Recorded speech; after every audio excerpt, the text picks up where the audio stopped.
Hi, it's Artemis Paint here from Exploitative Welcome to Donk Betting Deception.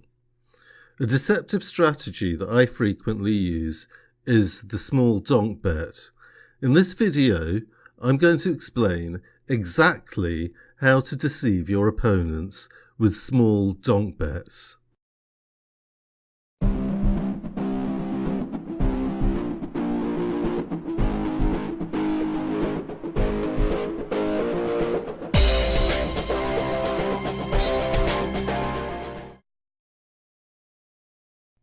So what is a donk bet? A donk bet refers to a bet on the flop that occurs when you're out of position against a pre-flop raiser. Instead of checking to the pre-flop raiser, you bet into your opponent.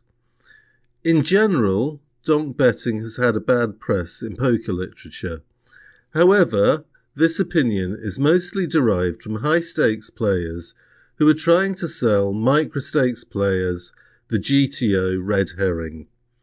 My videos are for micro-stakes players, and in my opinion, GTO and balancing your range is pretty irrelevant at micro-stakes. So here's an example of a donk bet. Hero is in the small blind and villain is on the button. Pre-flop, villain raises 3 big blinds and hero just calls. Only 2 players see the flop. The flop comes up ace 10-2 rainbow, and instead of checking to the pre-flop raiser, hero bets. This bet is known as a donk bet. So the criterion for a donk bet is that instead of checking to the pre-flop raiser, you bet into him. So let's look at the arguments against donk betting. So let's look at the idea that the small donk bet is a weak lead. Well, it doesn't have to be a weak lead. It's not compulsory to donk bet with a weak hand. You can donk bet with any hand you like, including strong hands. So let's look at the main advantage of donk betting. Deception. There are 2 main deceptions going on. Because the poker gurus have taught players that the small donk bet means that you have a weak hand, you have a ready-made belief system that you can exploit. Here's the thing. The poker gurus have taught players how to think. They've provided poker players with a whole belief system. And in most cases, this belief system will work well for them. The thing is, if you understand the belief system that the poker gurus have taught players, you can exploit it. So the next advantage is that with the small donk bet is that you mimic a fish. Again, because the poker gurus have almost unanimously brainwashed players into believing that a small donk bet is a fishy play, the other players will put you into the category of fish. And that's great. You do not want opponents to think you are a thinking player. So let's look at the big picture, how the small donk bet works. You can start your session by using the small donk bet with top pair, top kicker type hands instead of weak hands. I'll explain a hand example in detail a bit later. You will get value from your top pair, top kicker. If your opponent, after a few hands, if your opponent figures out that your small donk bet means that you have a strong hand, what can he do? If he has nothing, he can only fold. If he has a showdown value hand, he can either call or fold. And once you see that your opponent is folding and calling your small donk bets instead of raising them, you make the switch. Now you play the small donk bet for showdown value hands, draws and bluffs. So this enables you to get folds when you have a pair of 10s on a king high flop and your opponent doesn't have a king. It enables you to draw cheaply, and it also enables you to bluff pots cheaply.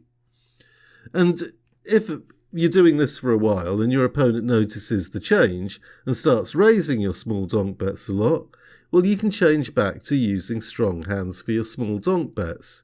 It's a game of cat and mouse. The cat is usually the player who's paying the most attention. And because micro-stakes regulars frequently play too many tables, they're not usually paying enough attention. Because you're switching from strong hands to weak hands, I'm talking about balance here.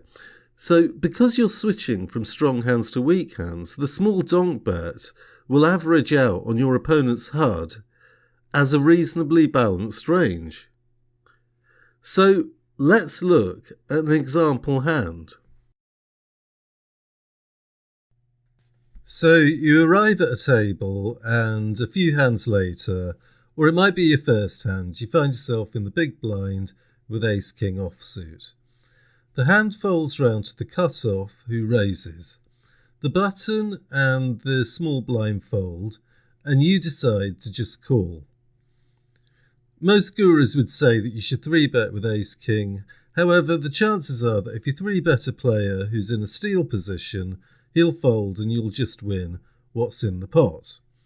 In any case, you should avoid having an obvious pattern unless you're deliberately creating one for deceptive purposes. So you can call in this hand because the pot's definitely going to be heads up. The cut-off is an aggressive player. He doesn't have to be super aggressive, but he has to be someone who isn't passive. For example, if he has a high c-bet percentage, that's good enough. This is important to the strategy because you want your opponent to attack your donk bet when he misses the flop and you hit it. So he may be a tag, a lag, or some kind of tag fish. So the flop comes ace-10-2 rainbow. You have top pair, top kicker. You put in a small donk bet. Now there's some psychology with this bet. Your opponent has 3 choices: to fold, call, or raise. Now, let's say that your opponent has missed this flop. He's going to be thinking that if he folds to such a small bet, he will look like a weak player. He'll be thinking that any player at the table who sees this will try to take pots with a small donk bet. So he's unlikely to be happy about folding here. So what about calling? Well, there's no point in calling if he's missed the flop. So when he's missed the flop, he has to fold or raise. But if your opponent just calls, you have an easy read. This means he has some kind of showdown value hand. As I've said, he wouldn't just call with air, and he would raise with any hand that has an ace with a decent kicker or a stronger hand than that. The gurus have taught players not to turn showdown value hands into a bluff, and the downside of taking this advice is that on a dry flop, your showdown value hand is face up. So when your opponent raises, his hand is polarised with air hands at one extreme and top pair or better at the other. And you'll be beating or tying with his top pair hands. You do get similar information if you check call. However, you've given your opponent a false read when you place a small donk bet with a strong hand. So back to the hand, your opponent raises and you pause for a couple of seconds and call. So the idea is that you're representing a weak made hand, such as a pocket pair below top pair. So the turn card is the 4 of spades and you put in another small donk bet. So again, let's look at villain's options. If he folds here, he's given up on his bluff, and this is worth remembering for the future. Another time when you miss the flop, you may be able to bluff him with 2 small donk bets. If he calls here, it would suggest that he has a showdown value hand, or he could have picked up some kind of draw. He may have raised on the flop to try to end the hand with a showdown value hand. There aren't many draws on this board. However, the cutoff could have something like a pair of 3s or 5s, which gives him a gut shot straight draw. If he raises here, he may be continuing with the bluff, or he may have a strong hand. He could also have an ace with a weaker kicker than a king if he believes he's ahead. So back to the hand, and your opponent raises again. Hero calls, and the draw misses on the river, and you check. The idea here is that you're representing a weak made hand, and you're saying that you want to get to showdown for free. So let's compare betting with checking and understand why checking is best. If your opponent has air, he might take one last try to get you off your hand. Remember, he reads your hand as a pair below an ace. You miss out on money if your opponent has a showdown value hand by checking. However, it's really unlikely that he has a showdown value hand because he would have just called on the flop or turn with these. Not many players would raise on both streets with the showdown value hand. That is, unless the showdown value hand was particularly weak. In that case, a player might go for one last bet.